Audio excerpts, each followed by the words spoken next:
Welcome to our channel. इस video में हम कक्षा 8वीं विषय विज्ञान के अध्याय 8 सूक्ष्म जीव एक अद्भुत संसार के प्रश्नों के उत्तर करेंगे। इस वीडियो को सुनने मात्र से ही आपको सारे प्रश्नों के उत्तर याद हो जाएंगे। तो अगर आपने हमारे चैनल को अभी तक सब्सक्राइब नहीं किया है तो जल्दी से सब्सक्राइब कर लीजिए और इस वीडियो को लाइक कर अपने फ्रेंड्स को जरूर शेयर करें। तो चलिए शुरू करते हैं। सबसे पहले हम पाठ के मध्य में आए हुए प्रश्नों के उत्तर करेंगे। इसमें इनके उत्तर दीजिएगा। सबसे पहला प्रश्न है, यदि पानी की टंकी 1 महीने से साफ नहीं हुई हो तो बताइए टंकी के पानी में कौन कौन से सूक्ष्म जीव हो सकते हैं। इसका उत्तर है, टंकी के पानी में Euglena, chlorella, paramecium, amoeba, Chlamydomonas, spirogyra, Trypanosoma, Ulothrix आदि सूक्ष्म जीव हो सकते हैं। प्रश्न दूसरा है, अमीबा, पैरामीशियम हमें नग्न आंखों से दिखाई क्यों नहीं देते। इसका उत्तर है, कुछ सूक्ष्म जीव इतने छोटे होते हैं कि साधारण आंखों से हमें दिखाई नहीं देते हैं।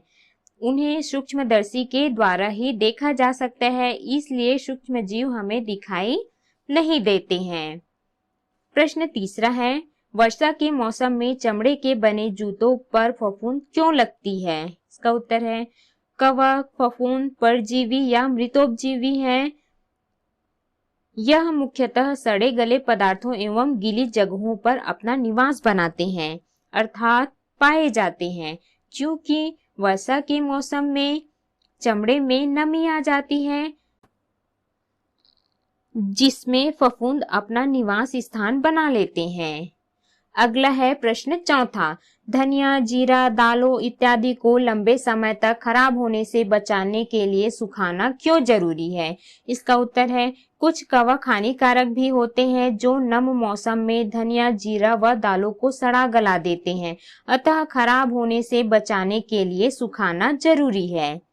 प्रश्न पांचवा है, सामान्यतः शैवाल परजीवी नहीं होते, कारण स्पष्ट करें। इसका उत्तर है, शैवाल प्रायः हरे, लाल या भूरे होते हैं। इनका विशेष रंग एक विशेष वर्णक के कारण होता है। हरे शैवाल में पाए जाने वाले वर्णक भोजन बनाने में सहायता प्रदान करते हैं। इससे स्पष्ट होता है कि शैवाल परजीवी नहीं होते। अगला इनके उत्तर दीजिएगा। पहला प्रश्न है, शाकाहारी पशु आसानी से घास पचा लेते हैं जबकि मनुष्य नहीं, क्यों?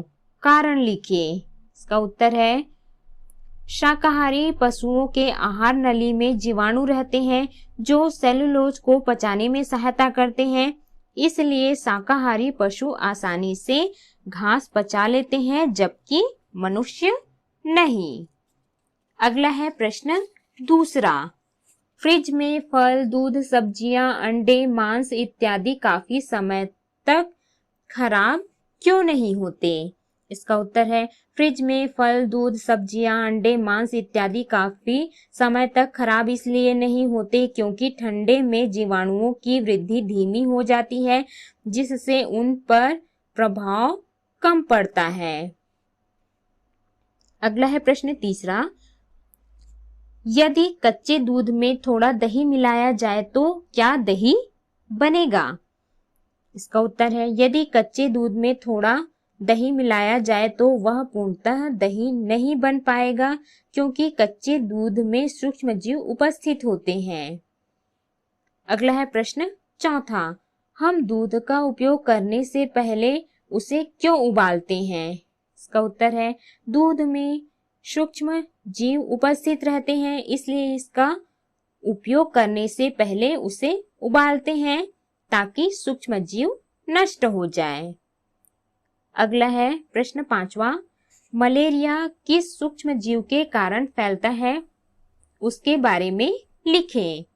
इसका उत्तर है, मलेरिया प्रोटोजोआ सूक्ष्म जीव के कारण फैलता है। मलेरिया रोग मादा एनाफिलीज मच्छर के काटने से होता है।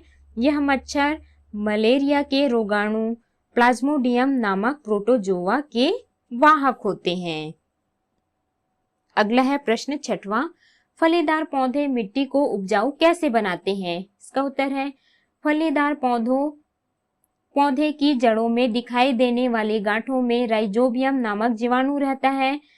यह एक सहजीवी जीवाणु है। यह जीवाणु वायुमंडल की स्वतंत्र नाइट्रोजन को नाइट्रोजन के यौगिकों में बदल देता है, जिससे भूमि उपजाऊ हो जाती है। अगला है इनके उत्तर दीजिए का पहला प्रश्न।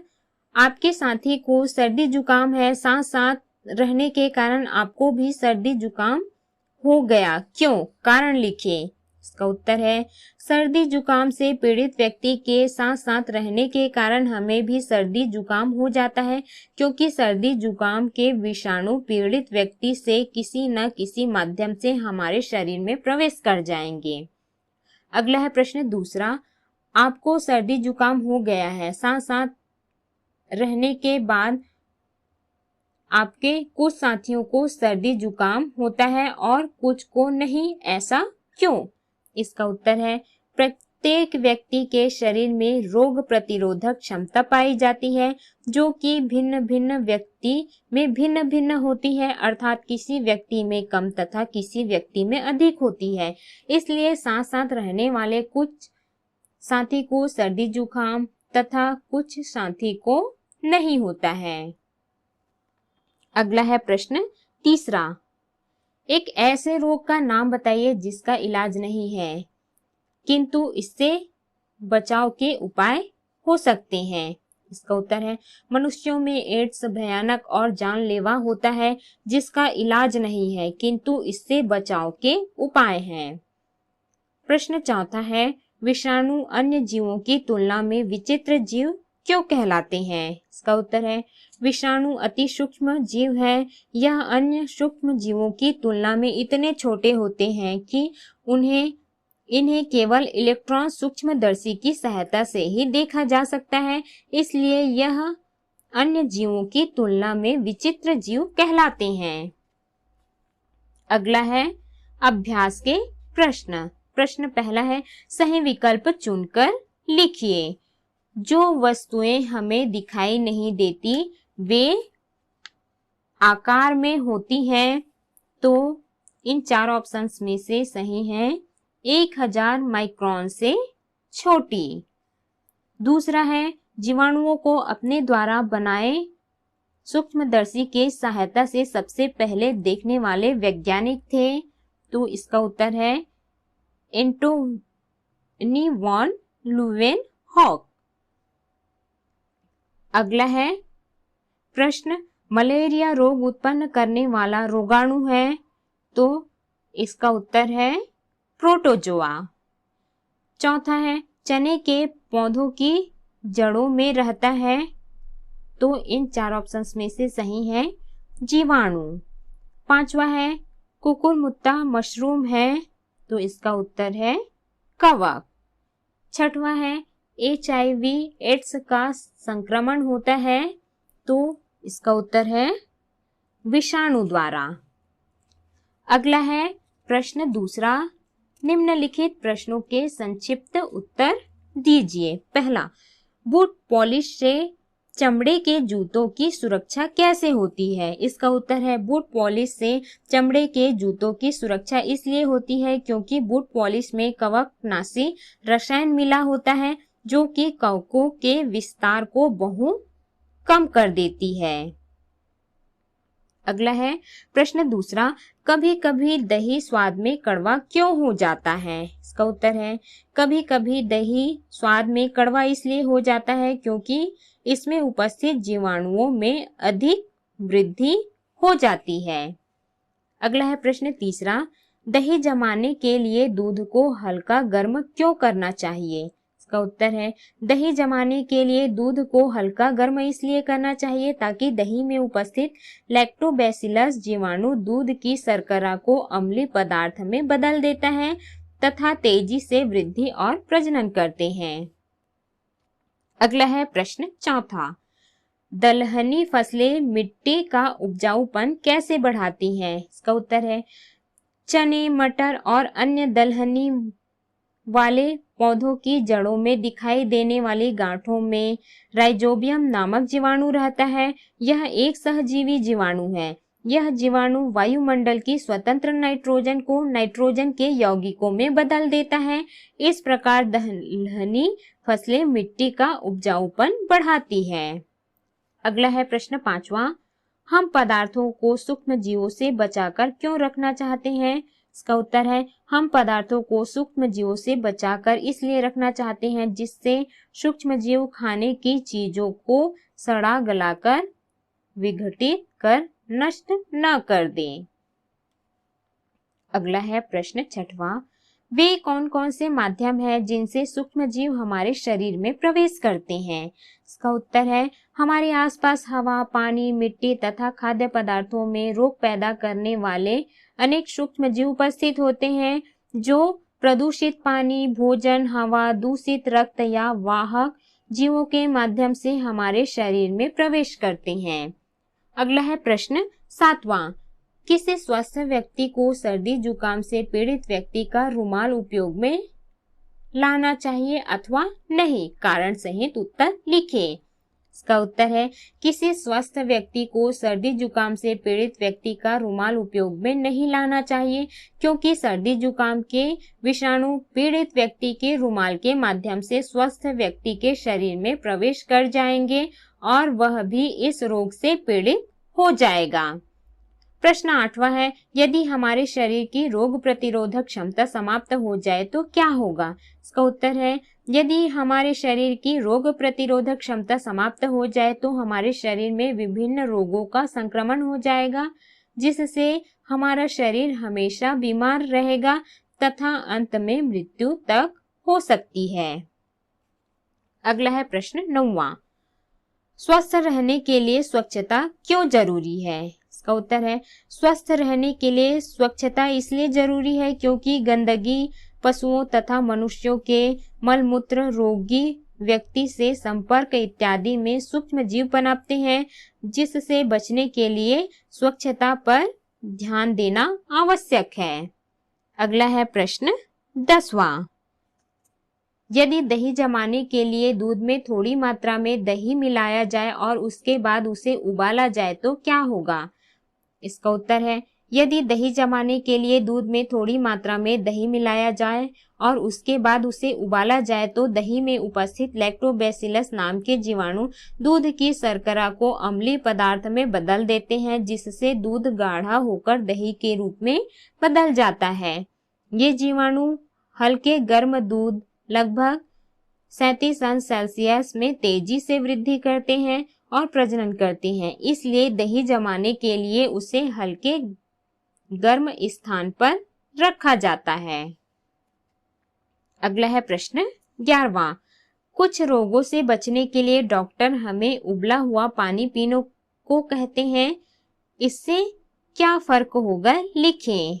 इसका उत्तर है, कुछ रोगों से बचने के लिए डॉक्टर हमें उबला हुआ पानी पीने को कहते हैं क्योंकि कच्चे पानी में विभिन्न प्रकार के सूक्ष्म जीव होते हैं जो कि हमारे शरीर में प्रवेश कर हमें विभिन्न प्रकार के रोगों से ग्रसित करते हैं। अतः उबला हुआ पानी पीने से हमारा शरीर दूषित जल से होने वाले विभिन्न रोगों से ग्रसित होने से बच जाता है क्योंकि पानी को उबालने से उसमें उपस्थित सूक्ष्म जीव नष्ट हो जाते हैं।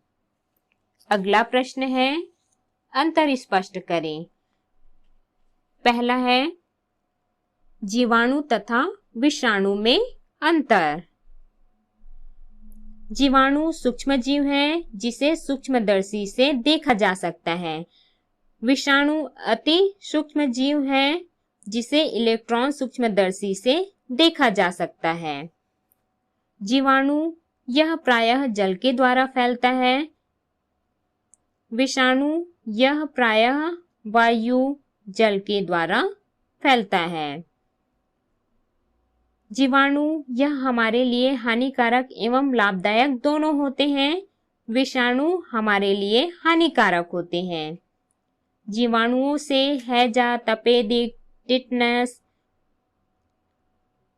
निमोनिया, डिप्थीरिया, कुष्ठ रोग आदि रोग होते हैं। विषाणु से सर्दी, जुकाम, बुखार, फ्लू, नेत्र रोग, आंख आना, रेबीज, पोलियो, खसरा, एड्स आदि रोग होते हैं। अगला है शैवाल और कवक में अंतर। इसका उत्तर है शैवाल। शैवाल में क्लोरोफिल पाई जाती है, कवक में क्लोरोफिल नहीं पाई जाती। शैवाल प्रकाश संश्लेषण की क्रिया से अपना भोजन स्वयं बनाते हैं, कवक अपना भोजन मृत जीवों एवं सड़े गले पदार्थों से प्राप्त करते हैं। अगला है माइक्रो ऑर्गेनिज्म तथा मैक्रो ऑर्गेनिज्म में अंतर। माइक्रो ऑर्गेनिज्म इसे सामान्य आंखों से नहीं देखा जा सकता है, बल्कि सूक्ष्मदर्शी से देखा जा सकता है। उदाहरण है अमीबा, पैरामीशियम आदि। मैक्रो ऑर्गेनिज्म है, इसे सामान्य आंखों से देखा जा सकता है। उदाहरण है पक्षी, मछली, चींटी आदि। तो इस प्रकार से हमने सभी प्रश्नों के उत्तर किए।